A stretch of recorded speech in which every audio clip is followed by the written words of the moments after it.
আসসালামু আলাইকুম, আশা করি আপনারা সবাই অনেক ভালো আছেন।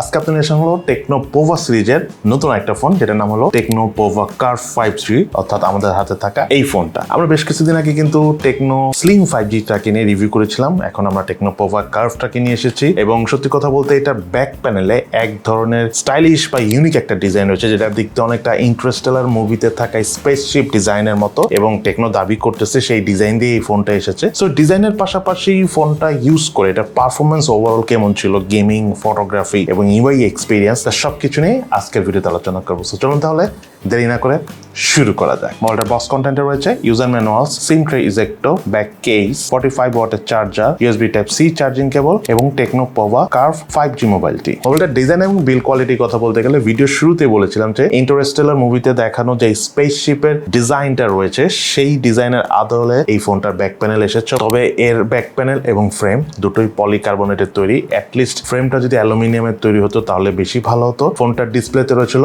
Corning Gorilla glass 7 IR protection এবং এই মোবাইলটাতে রয়েছিল IP64 এর ওয়াটার এবং ডাস্ট রেজিস্ট্যান্স সার্টিফিকেশন। প্রোটেকশনটা ঠিক আছে Corning Gorilla Glass 7i, but IP রেটিংটা অ্যাটলিস্ট IP69 থাকলে বেশি ভালো হতো, বিকজ আই থিঙ্ক এই বাজেট রেঞ্জ এটা ডিজার্ভ করে। সে সাথে ফোনটার পিক ব্রাইটনেস হলো 1300 নিট। সো দেন আমরা আউটডোরে কমফোর্টেবল ভাবে ইউজ করতে পেরেছি, কোনো ধরনের কোনো লো ব্রাইটনেস জনিত প্রবলেম ফেস করিনি। তার পাশাপাশি মোবাইলটাতে থাকা ইন ডিসপ্লে ফিঙ্গারপ্রিন্ট স্ক্যানারটাও যথেষ্ট ফাস্ট এবং স্মুথ কাজ করে, দ্রুতই আনলক করে। তবে ফিঙ্গারপ্রিন্ট স্ক্যানারের পজিশনটা আমাদের কাছে একটু বেশি নিচে হয়েছে বলেই মনে হয়েছে, আরেকটু যদি উপরের দিকে হতো আরেকটু পারফেক্ট হতো। তার পাশাপাশি মোবাইলটার বাটন এবং পোস্টের কথা যদি বলতে চাই, রাইট সাইডে রয়েছিল ভলিউম রকার এবং পাওয়ার বাটন, লেফট সাইডে কিছু নেই। মোবাইলটার উপর অংশে রয়েছিল স্পিকার, নয়েজ ক্যান্সেলেশন মাইক এবং আইআর ব্লাস্টার। মোবাইলটার নিচের অংশে রয়েছিল main speaker, primary mic, USB type C charging port এবং সিম কার্ড। যাতে দুটো সিম কার্ড ইউজ করা যাবে, তবে নেই কোনো এক্সটার্নাল মেমোরি কার্ড ইউজ করার সুবিধা। দেন এই ফোনটা যদি আমি ইউআই এক্সপেরিয়েন্সের কথা বলতে চাই, ফোনটাতে অপারেটিং সিস্টেম হিসেবে অ্যান্ড্রয়েড 15 রয়েছে। তার পাশাপাশি 8GB র্যাম সহ 8GB ভার্চুয়াল র্যামও রয়েছে এবং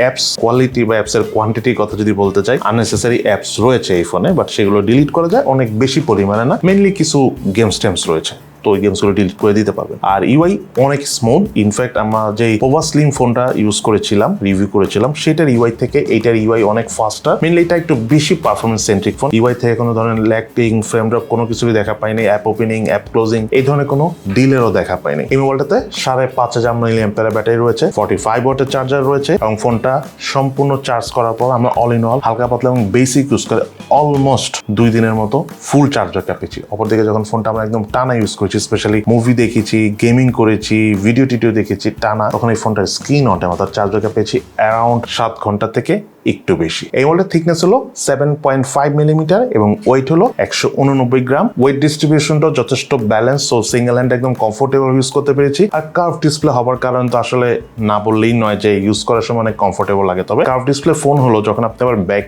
কেস সহ ইউজ করবেন তখন কিন্তু আবার অনেকটা কমফোর্টেবলনেস একটু কম লাগে। কেস ছাড়া কিন্তু কার্ভ ডিসপ্লে ইউজ করে অনেকই মজা। দেন এমোলেড ডিসপ্লেটা হলো 6.78 ইঞ্চি সাইজের অ্যামোলেড প্যানেলের ডিসপ্লে, সাথে 144 হার্জ রিফ্রেশ রেট রয়েছে এবং রিফ্রেশ রেটের যদি কথা বলতে চাই, মোটামুটি আমরা 120 হার্জ পর্যন্ত সলিড পারফরমেন্স পেয়েছি। সামটাইমস আমরা 144 হার্জের দেখা পেয়েছি। মানে ফুল ফেসে যে পুশ করতে পারে ঠিক আমি সেটা বলবো না। তবে এই ফোনটার ডিসপ্লে রেজুলেশন হলো 2436x1080 পিক্সেল এবং পিক্সেল ডেন্সিটি 393 ppi। এই মোবাইলটার ডিসপ্লে চিন এবং বেজেলিনের কথা বলতে গেলে চারদিক থেকে সমান, অর্থাৎ সম্পূর্ণ সিমেট্রিক্যাল টাইপ এবং মিডিয়া কনজিউম করার সময় আমাদের বেশ ভালো লেগেছে।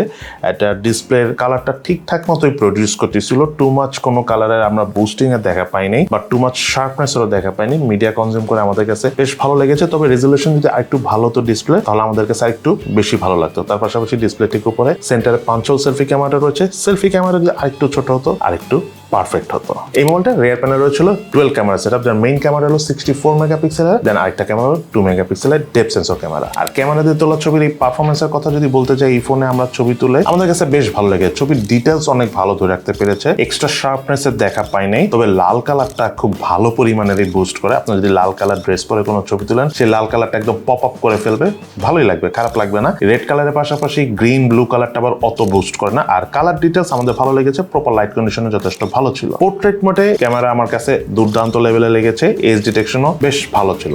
সেই সাথে ফোনটা দিয়ে হাইস্ট 4K 30 fps এর ভিডিও শুট করা যায়। আমরা 1080p 60 fps এর ভিডিও শুট করতে পেরেছি OS 9। সো ওভারঅল আমরা খুব একটা স্টেবল পারফরমেন্স পাইনি, বাট ঠিকঠাক চলে।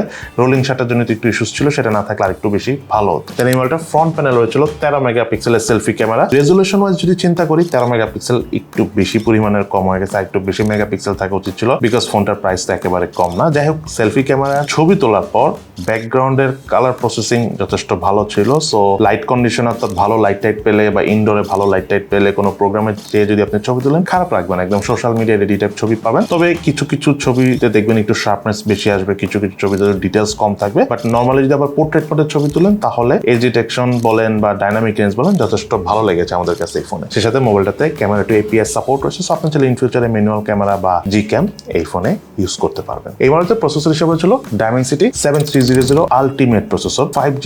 এই প্রসেসরের ট্রানজিস্টর সাইজ হলো 4 ন্যানোমিটার এবং জিপিইউ হিসেবে মডেল রয়েছিল Mali G615। মোবাইলটার আন্তর্জাতিক স্কোর পেয়েছি আমরা 8,05,533। বেঞ্চমার্ক স্কোর টেস্টের রেজাল্ট আমরা স্ক্রিনে শেয়ার করে দিয়েছি। ফোনটা দিয়ে আমরা পাবজি গেমসটা প্লে করেছি। বেশ ভালো গ্রাফিক সেটিং এ পাবজি গেমসটা এই ফোনে খেলা যায়। টাচ সেন্সিটিভিটি যথেষ্ট ভালো, গেমিং এক্সপিরিয়েন্সের পড়তে আমাদের অনেক ভালো লেগেছে পাবজি গেমসটা খেলার সময়। খুব বেশি পরিমাণে FPS ড্রপ করতে আমরা দেখিনি, স্টেবল পারফরমেন্স পেয়েছি, ল্যাগিং ওইভাবে ছিল না। তবে হ্যাঁ, অনেকগুলো এনিমি যখন কাছাকাছি এসে পড়ে তখন কিছুটা ফ্রেম ড্রপের দেখা পেয়েছি, সেটা খুবই স্বাভাবিক। আর লং টাইম গেম প্লে করার সময় স্লাইটলি একটু হিট হয় ফোনটার ব্যাক প্যানেলে, বাট সেটা একসেপ্টেবল, অত বেশি না। কিছুক্ষণ সময় দিলে আবার ঠান্ডাও হয়ে যায়। তার পাশাপাশি ফোনটাতে আমরা কল অফ ডিউটি গেমসটা খেলেছি।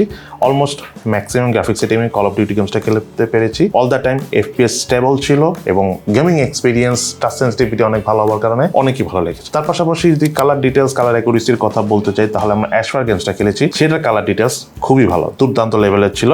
তবে স্টিল আমি বলবো যে গেমিং করার সময় কিছু গেমে রেড কালারটা একটু বেশি বুস্টে দেখা পেয়েছি, বাট ওটা খারাপ লাগে না। তার পাশাপাশি হ্যাপটিক ফিডব্যাকটা যথেষ্ট ভালো ছিল অ্যাশফায়ার গেমসটা খেলার সময়। যারা রেসিং টাইপ গেম খেলেন বা কালারফুল গেম খেলেন তাদের কাছে এই ফোনে গেম প্লে করে ভালোই লাগবে। এই মোবাইলটা যদি আমি প্রাইসের কথা বলতে চাই, 8GB RAM 256GB স্টোরেজ ভেরিয়েন্টের এই ফোনটার অফিসিয়াল প্রাইস হলো 32,999 টাকা এবং এই ফোনের স্টোরেজ টাইপটা হলো UFS 2.2। যাই হোক, এই ফোনটা ইউজ করতে যে কোন জিনিসগুলো আমাদের ভালো লেগেছে এবং কোন জিনিসগুলো আমাদের ভালো লাগে না চলুন সেটা জেনে নিই। এই মোবাইলটা যে প্রাইসে লঞ্চ হয়েছে অফিসিয়ালি গুড প্রাইস যদি আমি আশেপাশের ফোনের সাথে কম্পেয়ার করি, বাট স্টিল আমি মনে করি এই ফোনটাতে ওয়াটার যে রেটিংটা রয়েছে সেটা IP64 এর জায়গায় IP69 থাকা উচিত ছিল। তার পাশাপাশি এই ফোনটা সেলফি ক্যামেরাটা 13 মেগাপিক্সেল একটু বেশি কম হয়ে গেছে। আর একটু বেশি মেগাপিক্সেল থাকলে ভালো হতো, ডিসপ্লে রেজুলেশনটা যদি একটু বেশি হতো তাহলে আরো বেশি ভালো লাগতো। এবং সেই সাথে ফোনটার ডিজাইন যথেষ্ট ভালো, বাট বডি ফ্রেমটা যদি অ্যালুমিনিয়ামের হতো তাহলে বেশ ভালো লাগতো, আরো বেশি রাফ এন্ড টাফ ইউজ করা যেত। বাট স্টিল এই ফোনটা